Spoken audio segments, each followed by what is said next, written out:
Hello, my name is Glenn Gabriel.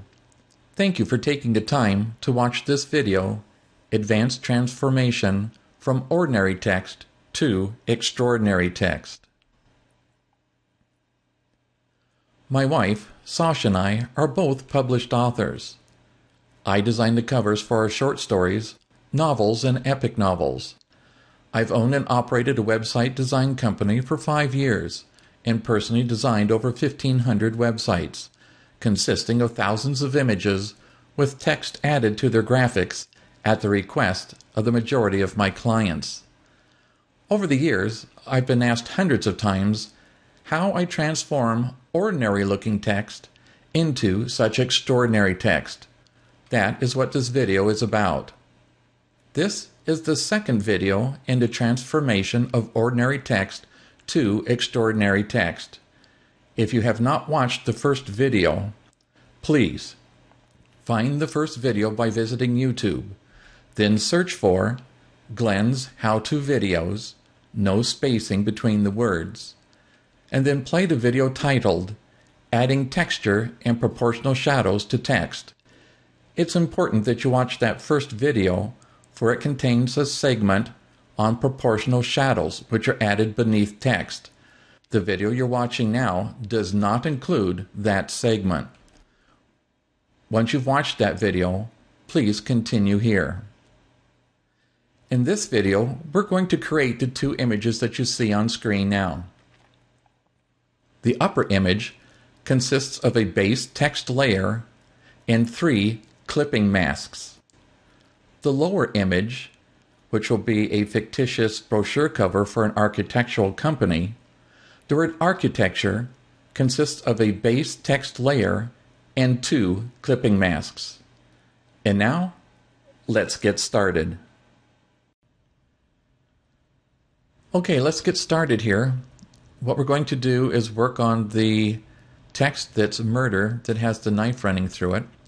And to begin with, we're just going to create a graphic here with a width of 900 and a height of 500. We'll just go ahead and create that. And we're going to place text in there. And let me just go ahead and in all capitals, we'll type the word murder. And slide it over so we can see it. That should work great for what we're going to be doing. And now what we want to do is to add a little texture to that, which you saw in a previous video. So we'll go over to File, Open. As you can see, we have several different things here we'll be working with. I'm going to double click on a little red tile here, drag it into the scene, and we need to be sure that it's high enough and wide enough to cover the text that we're going to be working with. It appears to be high enough, but we're going to need to extend it. Let me get rid of this little piece here. We'll go up to Edit, slide down to Transform, and across and down to Scale. I'm going to click, hold, and drag the image across the text so that it's covered. Press Enter to accept it. Then on the lower right-hand side of our screen, you can see that we now have that red graphic above the text layer. What we want to do is to point to the boundary between those two, hold down your Alt key, and then look up here at the screen while I click. Here we go. And now you have that graphic inside of the text layer. And again, if you'd like to, you can move it around in there, any place you'd like it. And for our purposes, we'll put it right here because it's going to be covered up in a few moments anyway. I'm going to go ahead and come up to Image, Adjustments, and I'm going to click on Auto Contrast. Now watch the image on screen. All that did is just brighten it up a little bit for us. Now I like the graphics within the text where it is, so we'll come over to the right hand side and we're going to link that graphic layer with the text layer by clicking in this little box, getting the links of a chain. Now, by doing that, we can come back over here and we can move that text along with the image anywhere on the screen that we'd like to. I'm going to come back over and click on the text layer And then we'll come up to Layer, down to Layer Style, across to Drop Shadow, and you can see how that already enhances the text. What I'm interested in doing is coming down here to Bevel and Emboss. We'll click on that. Then I'm going to come up to Structure, Style, and simply change it from an inner bevel to an outer bevel, and watch the image.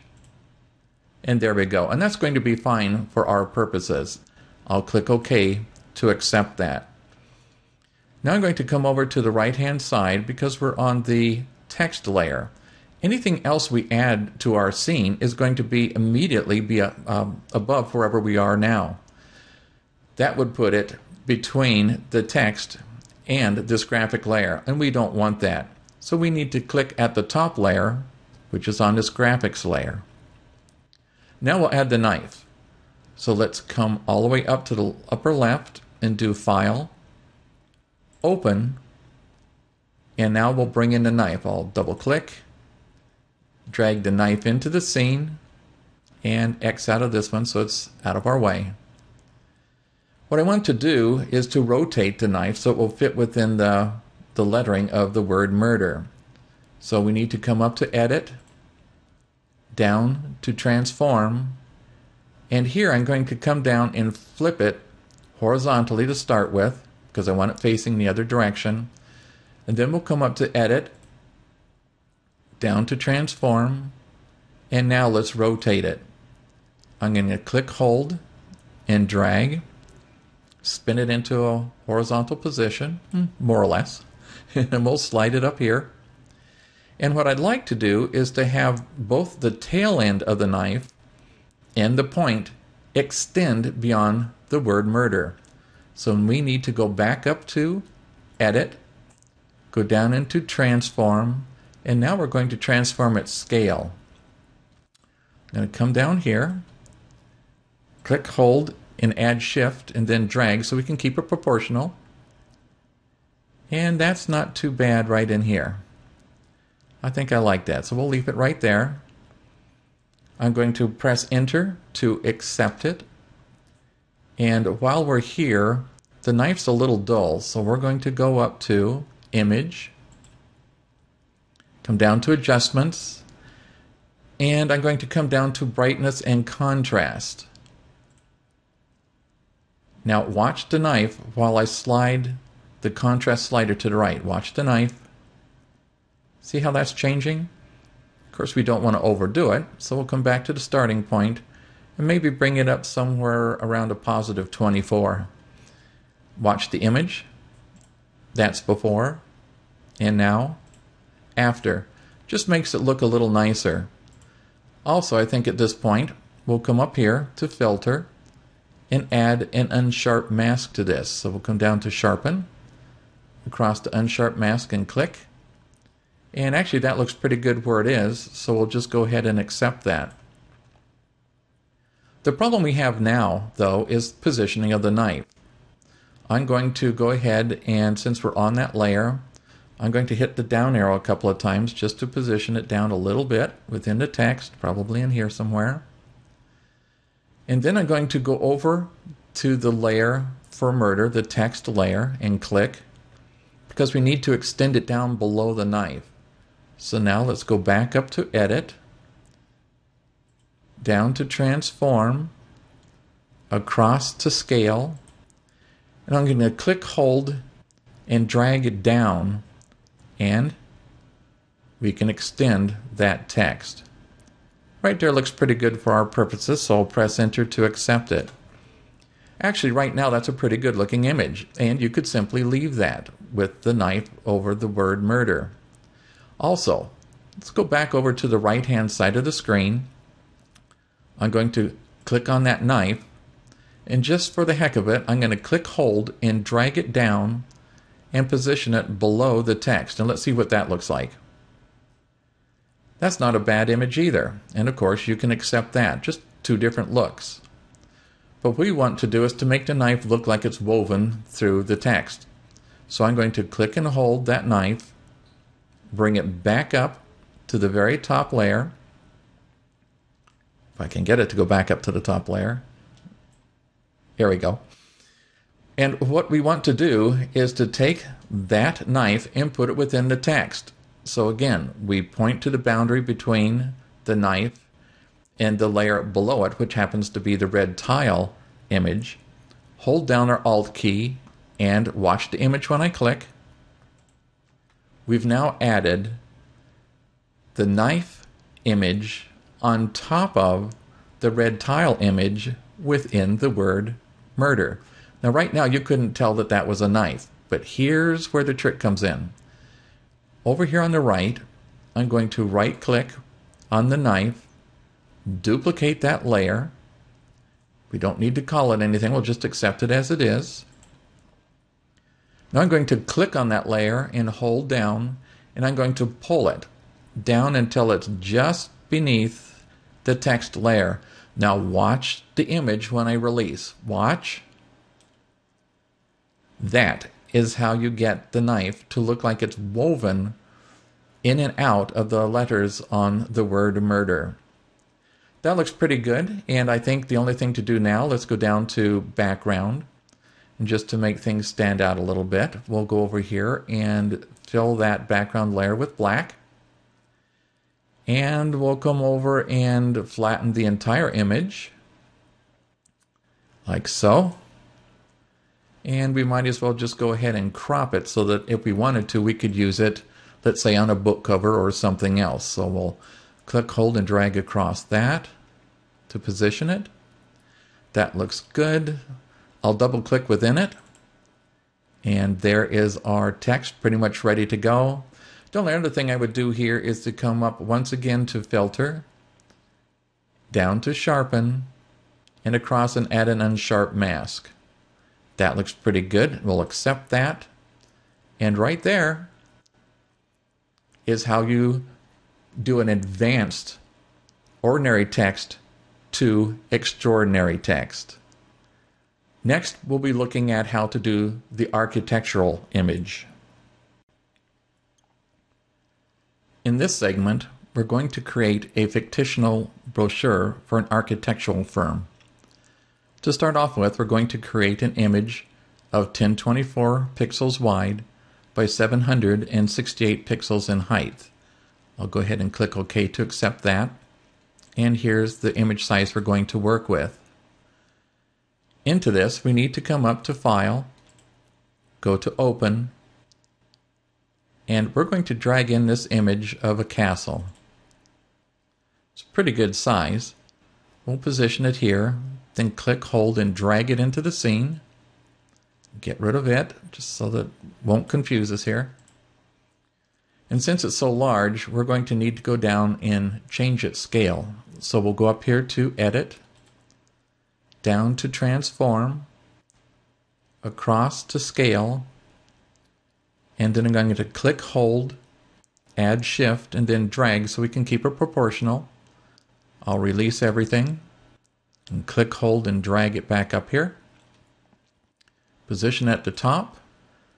Then I'll click, hold, add Shift, and drag it down until it fills our screen, which is the size that they wanted this image to be. Going to press Enter to accept the image. Now we'll go ahead and add some text. So I'm just going to come over to the left-hand side, click on Text, and up here we've got a text size of about 100 point. That should be fine for what we're going to do. So I'll click here, and we'll go ahead and add the word architecture.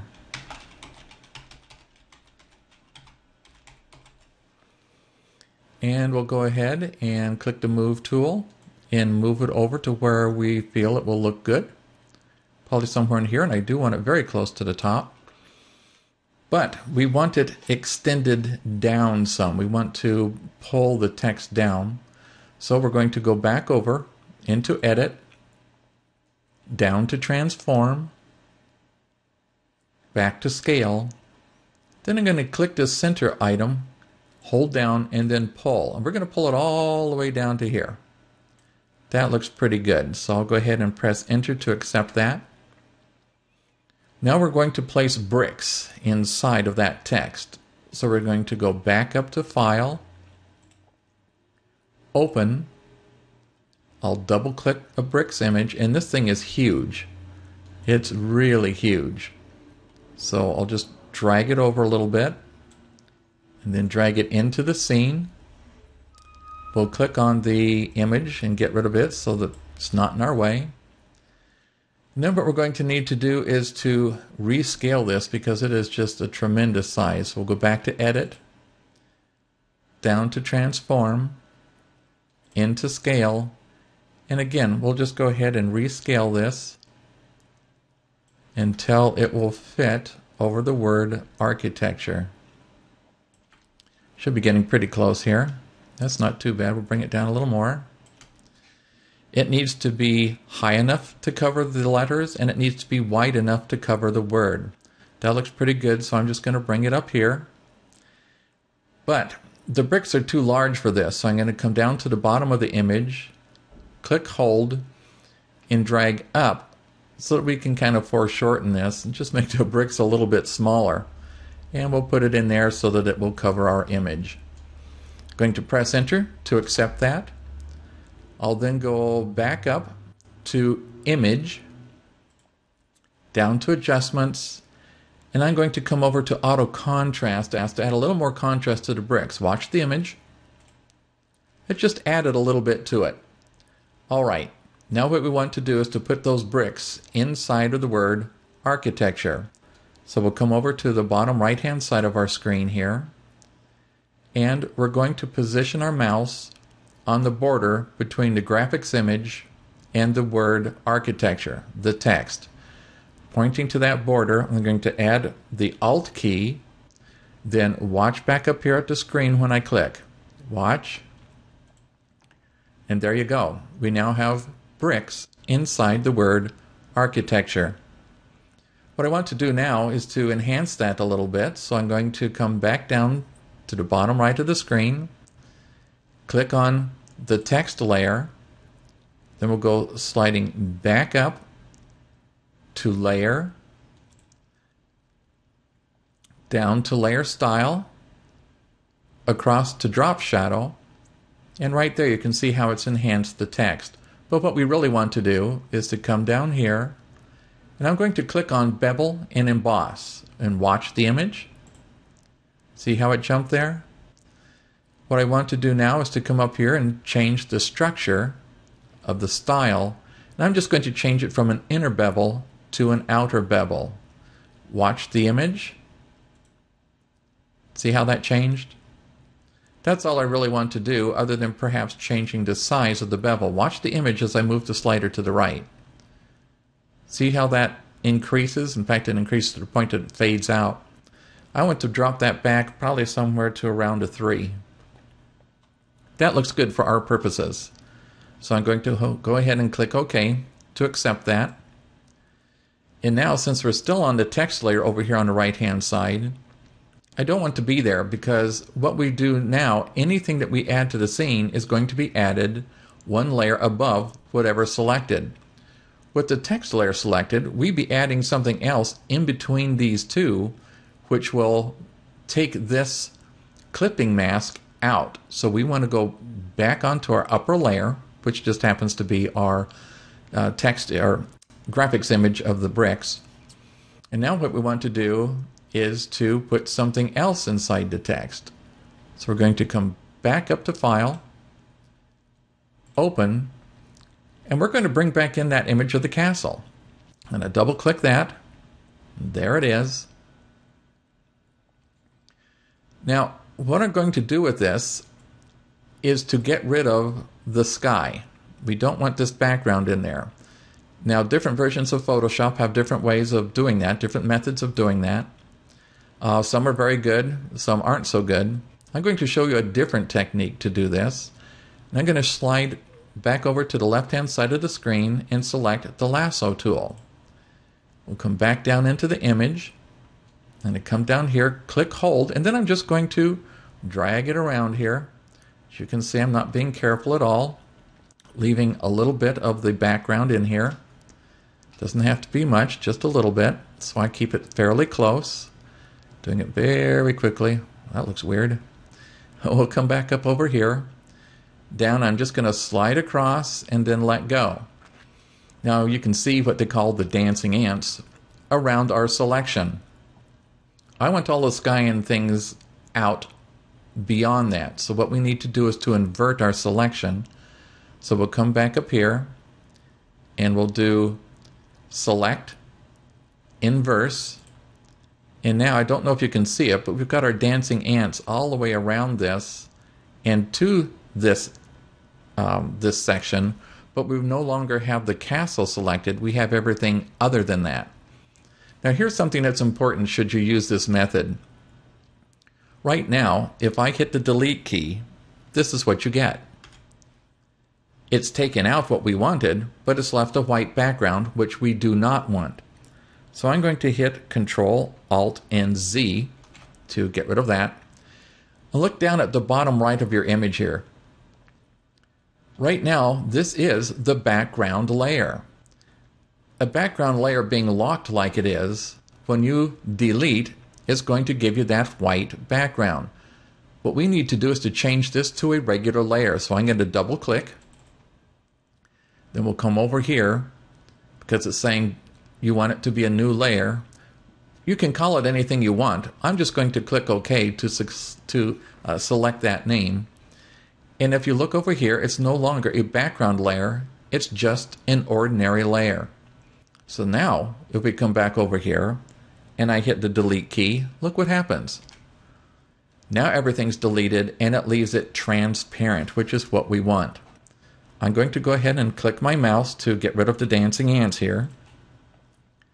We're now going to come up to select, color range, and what I want to do, I'll even bring this back down here on the color range, and we'll even bring fuzzy back down here. What we want to do is to get rid of this little selection of sky around the castle. I'm going to start by clicking once down here. Then we're going to come in here to the color range and select this center icon, which is add. So we're going to add another sample of color that it will take out of here. So coming back over here, I'm going to start clicking like crazy as I move up here a little bit. Now, look down here again, and you can see that it's starting to select the sky colors that I'm clicking on. We're going to go ahead and continue to do that. I'm not being careful at all, but I'm clicking quite frequently. The image down below is changing to reflect what's being added. The reason it's adding is because when I'm clicking, the density of the sky changes from like up here where it's a darker blue, down here it gets much lighter. So I want to make sure that I'm including all of that by clicking frequently. And we'll come over here, click a few times.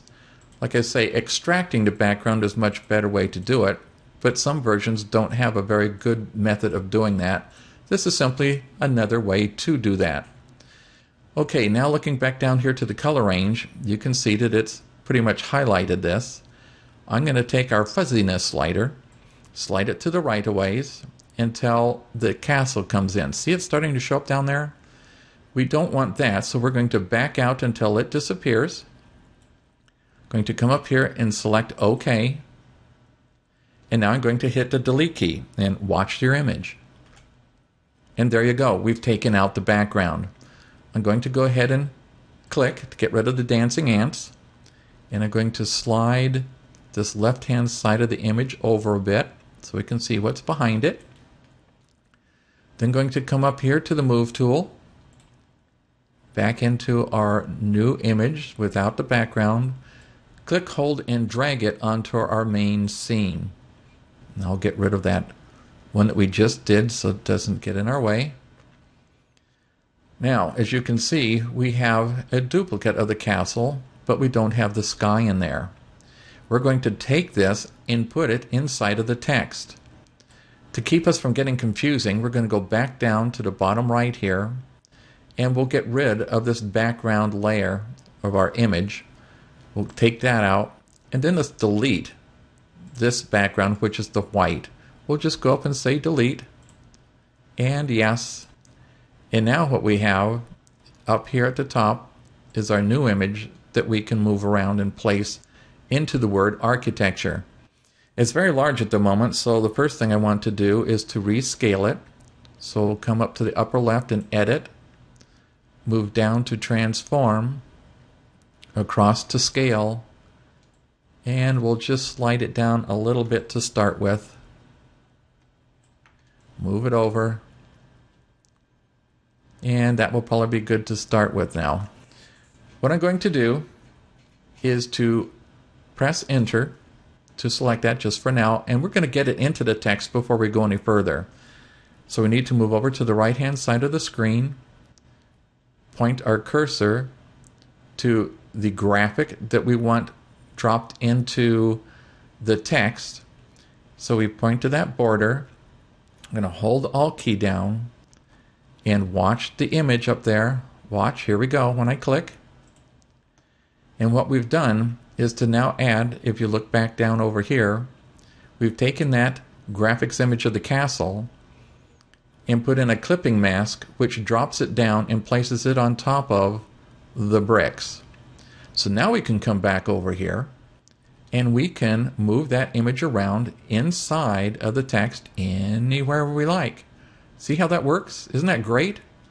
See how the windows are showing up in the letter H here?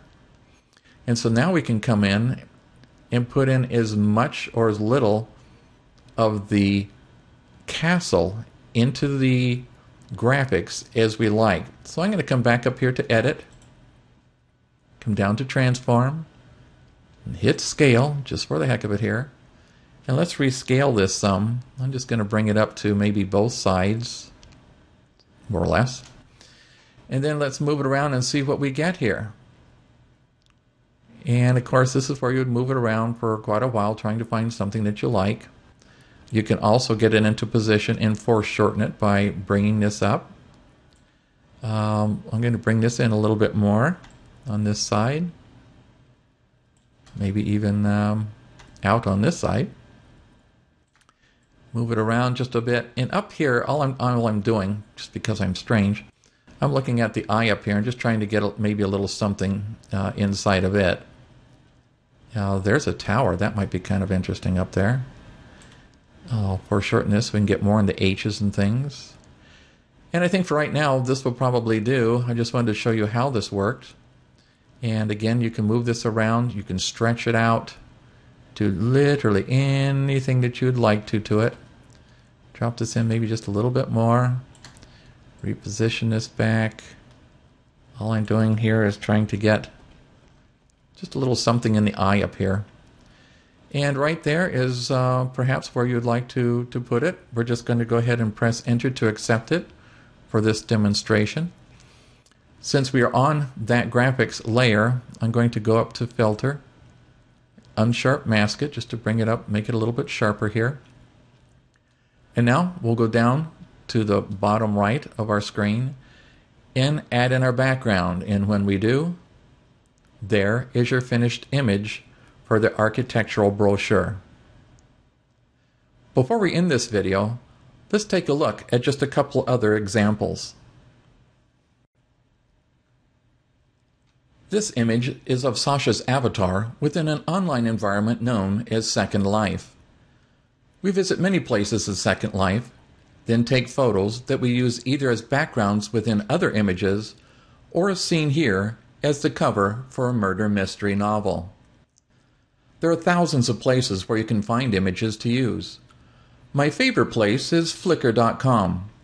I search for whatever type of image I want to place within a scene, then search for only photos that can be reused, altered, and used commercially, which will be found on the Creative Commons license attached to that image.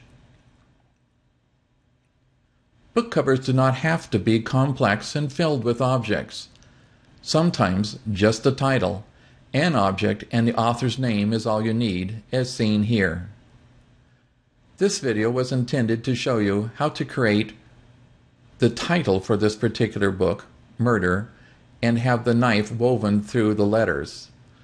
Also, in the previous video, you saw how to take text, such as Sasha's name at the bottom, and include proportional shadows. Well, that's it for this particular video. So until next time, thank you for watching.